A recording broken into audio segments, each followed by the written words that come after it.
El silencio duró exactamente lo que tarda una chispa en caer sobre gasolina. Durante días, quizás semanas, el partido entre Valencia y Real Madrid parecía destinado a ocupar ese lugar incómodo de la memoria futbolera donde se amontonan los encuentros polémicos que nunca se cierran del todo. Un 0-2 en el marcador, 3 puntos para uno, frustración para otro, debates en tertulias y redes, y la sensación persistente de que algo no cuadraba. Hasta que salió el audio. Y entonces, como suele pasar cuando el fútbol se encuentra con la transparencia prometida pero no siempre cumplida, todo volvió a empezar, solo que esta vez con auriculares puestos y el dedo en pausa. Porque el audio no es solo sonido. Es contexto, es intención, es tono, es la diferencia entre una decisión técnica y una decisión humana. Y cuando hablamos de un Valencia 0 contra Real Madrid 2, hablamos de mucho más que un resultado. Hablamos de un estadio tenso, de una grada que no perdona, de un árbitro con un silbato que pesa más de lo normal y de un VAR que, desde su cabina, se ha convertido en uno de los grandes protagonistas del fútbol moderno, para bien y para mal. El partido arrancó con el guión esperado. El Real Madrid dominando la posesión con esa calma que a veces parece soberbia y otras experiencia pura. El Valencia replegado pero incisivo, buscando el error, la transición rápida, la grieta. Nada extraño. El fútbol, en apariencia, seguía su curso. Pero como tantas veces, el diablo estaba en los detalles. Una falta dudosa, una mano interpretada, un fuera de juego milimétrico. Decisiones que en tiempo real duran segundos, pero que, una vez congeladas en un frame y analizadas a microscopio, pueden durar años. Aquí es donde entra el audio. La grabación de las conversaciones arbitrales, especialmente las del VAR, se ha vendido como un paso hacia la claridad. Escuchar cómo se razona una jugada debería acercar al espectador a la lógica interna del arbitraje. Debería, porque la realidad es que muchas veces provoca el efecto contrario. No porque los árbitros actúen de mala fe, sino porque el proceso humano, cuando se expone sin filtros, revela dudas, prisas, contradicciones y, a veces, frases que suenan peor fuera de contexto que dentro del fragor del partido. Cuando el audio del Valencia 0 contra Real Madrid 2 sale a la luz, no lo hace como una revelación mística que de repente ilumina todo. Sale como un espejo incómodo. Un espejo que obliga a escuchar lo que normalmente solo se intuye. La manera en la que se analizan las jugadas, el tono de urgencia, las palabras elegidas, los silencios. Esos silencios que en televisión no se ven pero que en el audio pesan como plomo. En una de las acciones más discutidas del encuentro, el diálogo revela una revisión rápida, casi quirúrgica, donde se busca confirmar una decisión tomada en décimas de segundo. No hay grandes discursos ni deliberaciones filosóficas. Hay frases cortas, instrucciones claras, una jerarquía definida. Y eso, para muchos aficionados, resulta chocante, porque desde casa, con repeticiones infinitas y la tranquilidad del sofá, todo parece evidente. En el césped, con el estadio rugiendo y el cronómetro avanzando sin piedad, la evidencia se vuelve resbaladiza. El audio muestra también algo que rara vez se admite en público. El árbitro no es una máquina. Duda, pregunta, pide confirmación. Y cuando el VAR responde, lo hace con la presión de saber que cualquier error será amplificado. No solo por la prensa, sino por millones de espectadores que, gracias a estas grabaciones, ahora pueden escuchar cada palabra. Es un nivel de exposición que ningún árbitro de hace 20 años habría imaginado. Y, siendo honestos, no todos estaban preparados para ello. El contexto histórico importa. El arbitraje español ha vivido una transformación radical en la última década. La llegada del VAR prometía acabar con las grandes injusticias, reducir el margen de error, devolver credibilidad a un estamento históricamente cuestionado. Lo que nadie dijo con suficiente claridad es que el VAR no elimina la interpretación, solo la traslada del lugar. Antes la interpretación era del árbitro principal. Ahora es compartida, fragmentada, debatida en tiempo real. Y el audio del Valencia contra Real Madrid es una prueba sonora de ese cambio. Hay un momento concreto del partido que se convierte en epicentro de la polémica. No por la acción en sí, sino por cómo se gestiona. El audio deja claro que la decisión se toma siguiendo el protocolo. Se revisan las imágenes disponibles, se establece un criterio, se comunica al árbitro principal. Todo correcto en teoría. Pero en la práctica, la forma en la que se expresa, la seguridad con la que se descarta una alternativa, genera desconfianza en quien escucha. No porque sea necesariamente erróneo, sino porque suena definitivo en un contexto que, desde fuera, parecía todo menos claro. Aquí aparece el primer gran choque entre narrativa oficial y percepción popular. El fútbol vive de emociones, pero se rige por reglas. El problema surge cuando las reglas se interpretan de una manera que choca frontalmente con la emoción colectiva. El audio no apaga ese choque, lo amplifica. Escuchar a los árbitros hablar de líneas, contactos y criterios mientras la grada pide justicia crea una disonancia casi poética. Dos mundos paralelos separados por un cristal insonorizado. Y si ya estás flipando con esto, suscríbete, porque entender lo que pasa dentro del VAR es solo el principio de una historia mucho más grande. El audio también revela algo que rara vez se comenta en profundidad: la influencia del tiempo. Cada revisión tiene un coste en minutos, en ritmo, en tensión. Los árbitros lo saben, el VAR lo sabe, y esa conciencia se cuela en las conversaciones. No se dice abiertamente hay que decidir rápido, pero se siente. Las frases son ágiles, los intercambios breves. No hay margen para debates eternos. El fútbol moderno exige velocidad incluso cuando pide precisión absoluta. Una combinación complicada, por decirlo suavemente. En el caso concreto de este partido, la sensación que deja el audio es la de un proceso que se mueve en una zona gris. No hay conspiraciones evidentes, no hay frases escandalosas que confirmen los peores temores de unos u otros. Lo que hay es algo quizá más inquietante. Normalidad. Una normalidad que, para quien se siente perjudicado, resulta insuficiente como explicación. Porque aceptar que una decisión polémica nace de un proceso normal implica asumir que el sistema, tal y como está diseñado, permite resultados que muchos consideran injustos. El Real Madrid, como uno de los clubes más mediáticos del mundo, siempre juega con un foco extra encima. Cualquier decisión a su favor se analiza con lupa. El Valencia, con su historia y su afición exigente, no acepta fácilmente sentirse relegado a un papel secundario. El audio aparece justo en ese cruce de sensibilidades. Y no podía haber salido en peor momento. O en el mejor, dependiendo de a quién preguntes. Desde el punto de vista comunicativo, la publicación del audio es un arma de doble filo. Por un lado, demuestra una voluntad de transparencia. Mirad, esto es lo que se dijo, así se decidió. Por otro, expone las costuras del sistema. Porque cuando escuchas el proceso interno, te das cuenta de que no es tan limpio ni tan matemático como muchos imaginaban. Hay interpretación, hay presión, hay contexto. Y eso, lejos de tranquilizar, inquieta. El análisis frío del audio permite identificar patrones. El VAR no entra a reinterpretar todo. Entra a confirmar o corregir acciones clave. La prioridad es clara. No se busca la justicia absoluta, sino evitar el error grave. Esa diferencia semántica es crucial, porque para el aficionado, un error es un error, sea grave o leve. Para el protocolo, no. Y el audio del Valencia 0 contra Real Madrid nos deja esa filosofía al descubierto con una claridad casi incómoda. En una de las conversaciones se percibe cómo se descarta una revisión más profunda porque no se considera suficiente para intervenir. Esa frase, dicha con naturalidad, ha sido repetida hasta la saciedad en redes y programas de opinión. No porque sea incorrecta desde el punto de vista reglamentario, sino porque simboliza la brecha entre lo que el aficionado espera y lo que el VAR ofrece. Esperamos certezas. Recibimos probabilidades. El humor, incluso en un contexto serio, se cuela de forma sutil. Algún comentario ligero, una frase que busca relajar la tensión. No es una falta de respeto. Es una estrategia humana. Trabajar bajo presión constante requiere válvulas de escape. Pero escuchar ese tono cuando tu equipo acaba de verse perjudicado puede resultar irritante. El audio no entiende de sensibilidades externas. Solo registra lo que se dijo. Y a veces, lo que se dijo no suena bien fuera de la sala de control. Dale al botón de suscribirte, porque estas historias no te las cuentan así en ningún telediario. El impacto del audio va más allá del partido. Abre un debate sobre hasta qué punto la transparencia es siempre positiva. Mostrar el proceso interno no garantiza comprensión. A veces genera más preguntas que respuestas. ¿Deberían publicarse todos los audios? ¿Solo algunos? ¿Con edición? ¿Sin ella? ¿Quién decide que se escucha y que no? El caso de este Valencia contra Real Madrid se convierte en ejemplo de un dilema mayor que afecta a todo el fútbol profesional. Desde el punto de vista del árbitro principal, el audio puede ser un respaldo o una condena.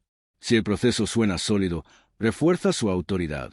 Si suena dubitativo, la debilita. Y aquí volvemos a la naturaleza humana del arbitraje. Dudar no es un defecto. Es una reacción lógica ante situaciones complejas.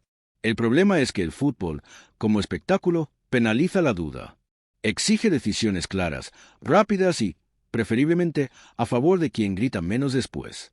El Valencia salió de ese partido con la sensación de haber competido, pero también de haber perdido algo más que 3 puntos. Perdió confianza en un sistema que, desde su perspectiva, no le devolvió lo que reclamaba. El Real Madrid, por su parte, sumó una victoria más a su historial, consciente de que cada triunfo en estas circunstancias viene acompañado de un ruido extra. El audio no cambia el marcador, pero sí cambia la narrativa. Es importante entender que el audio no es una prueba definitiva de nada. Es una pieza más del puzzle.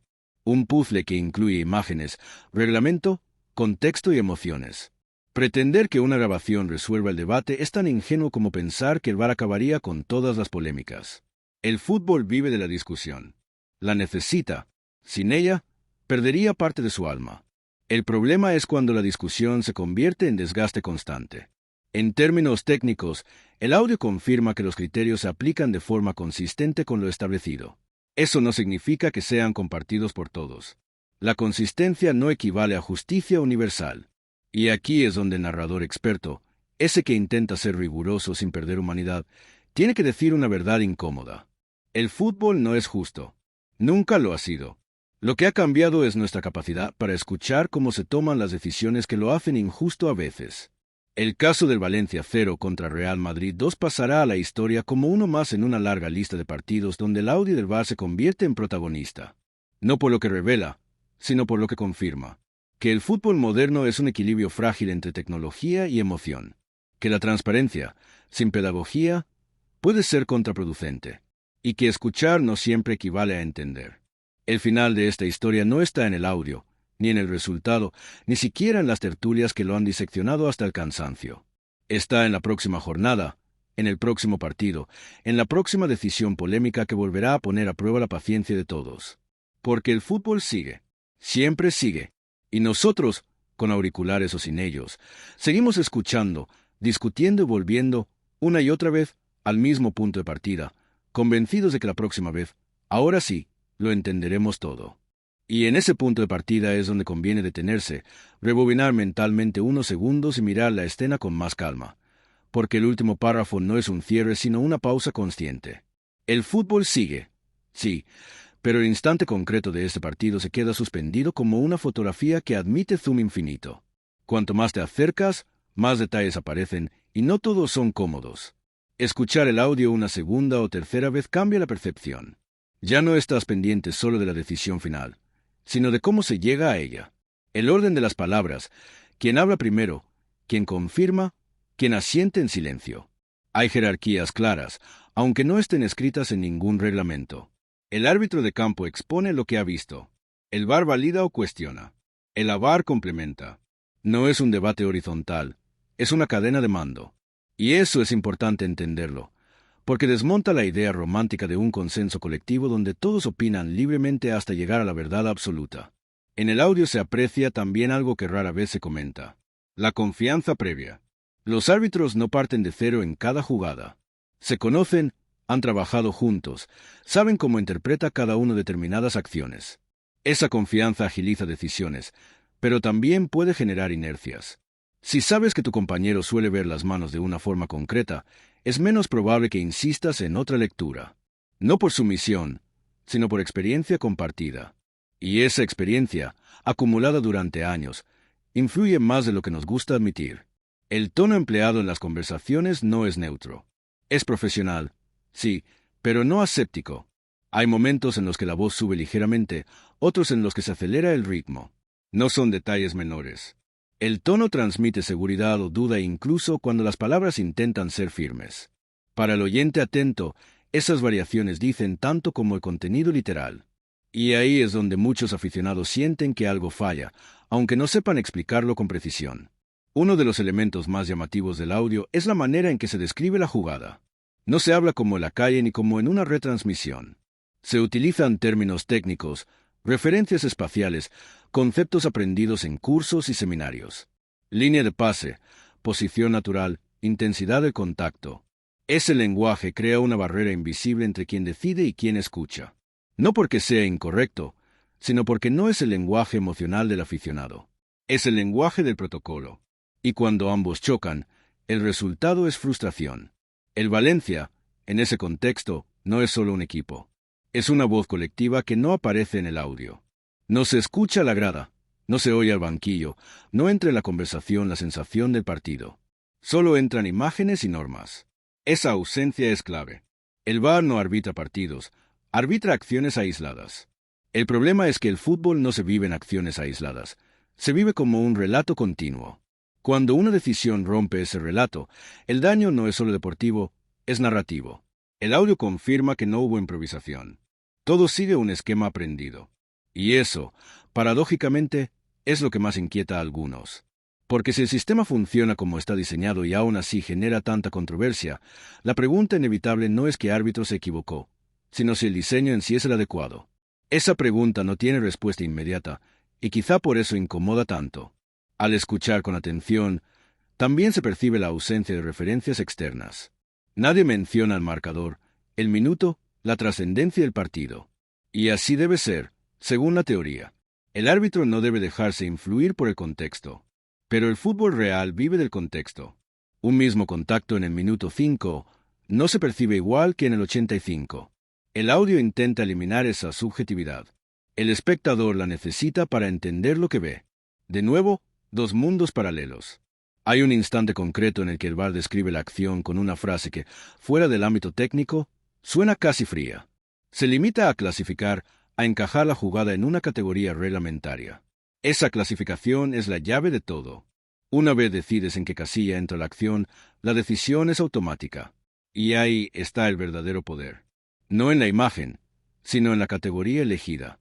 El audio no siempre deja claro por qué se elige una y no otra. Simplemente ocurre. Y el partido sigue. Esa falta de explicación detallada es uno de los grandes déficits comunicativos del sistema. Se nos muestra el audio, pero no se nos traduce. Se asume que escuchar es suficiente. No lo es. Escuchar sin entender genera sospecha. Y la sospecha, en el fútbol, se propaga más rápido que cualquier aclaración posterior. Si te quedas escuchando con atención quirúrgica, notas que el proceso es rápido, casi vertiginoso. No hay tiempo para matices largos. Y eso plantea otra cuestión incómoda. ¿Puede la justicia futbolística permitirse tanta prisa? El reglamento dice que sí, que el juego debe fluir. El aficionado, cuando se siente perjudicado, piensa lo contrario. Preferiría una pausa más larga a una decisión que considera errónea. El audio refleja esa tensión sin nombrarla. No hay villanos claros en esta historia. Tampoco héroes. Hay profesionales haciendo su trabajo dentro de un marco concreto. El problema es que ese marco no satisface a todos. El Valencia se queda con la sensación de que la tecnología no jugó a su favor. El Real Madrid con la certeza de que cumplió y ganó. El espectador neutral con la duda de siempre. Y el audio, lejos de cerrar el debate, lo alimenta con nuevos matices. Volvemos así al punto de partida, a ese instante suspendido donde el fútbol parece detenerse para ser diseccionado. Escuchar, analizar, volver a escuchar. Buscar en el tono una intención, en una pausa una duda, en una frase una pista.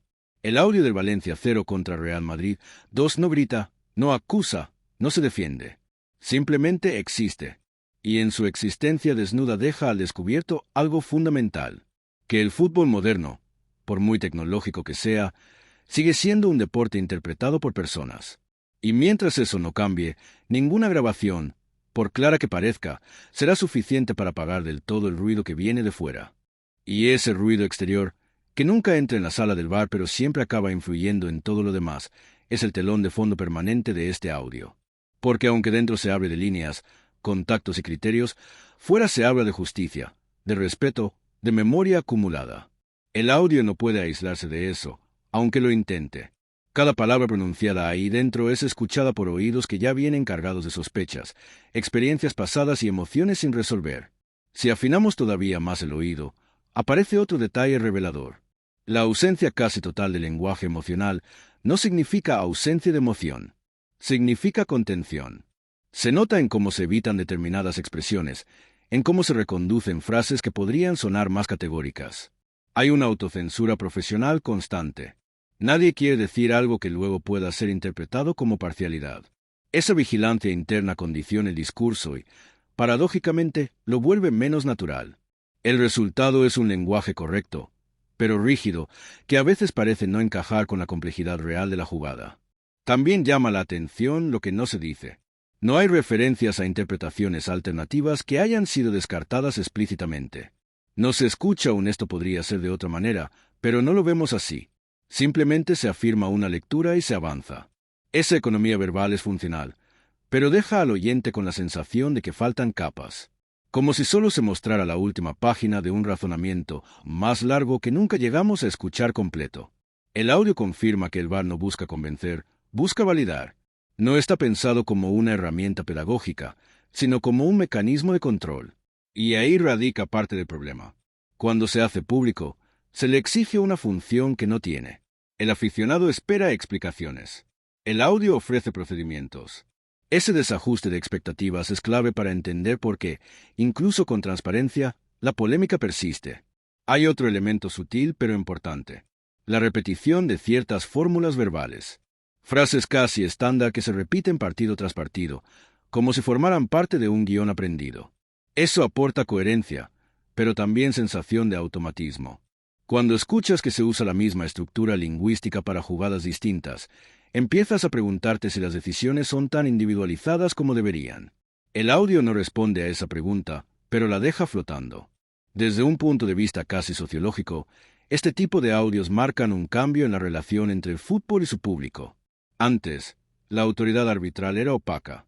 Se aceptaba o se protestaba, pero no se tenía acceso al proceso interno.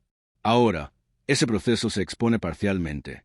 Y lo parcial es importante. No se escucha todo, solo lo que se decide mostrar. Eso introduce un nuevo nivel de interpretación. Ya no solo se analiza la jugada, se analiza el audio, el tono, la edición, el momento elegido para publicarlo. En el caso concreto de este partido, la publicación del audio parece buscar un efecto calmante. Mostrar que todo se hizo según el protocolo. Pero el efecto real es ambiguo. Para algunos, confirma que no hubo nada extraño. Para otros, confirma exactamente lo contrario. No porque haya pruebas de manipulación, sino porque el sistema, tal como suena, no les genera confianza. Y la confianza, una vez dañada, no se recupera con explicaciones técnicas. El detalle más irónico es que el audio demuestra competencia. No hay caos, no hay desorden, no hay improvisación. Y aún así, la sensación de injusticia persiste. Eso nos lleva a una conclusión incómoda. Quizá el problema no es cómo se decide, sino que se decide y bajo qué criterios. El audio no puede resolver eso porque no define las reglas, solo las aplica. Volviendo al instante congelado del que hablábamos, ese punto donde el partido parece suspendido, el audio actúa como una lupa. Amplifica lo que ya estaba ahí.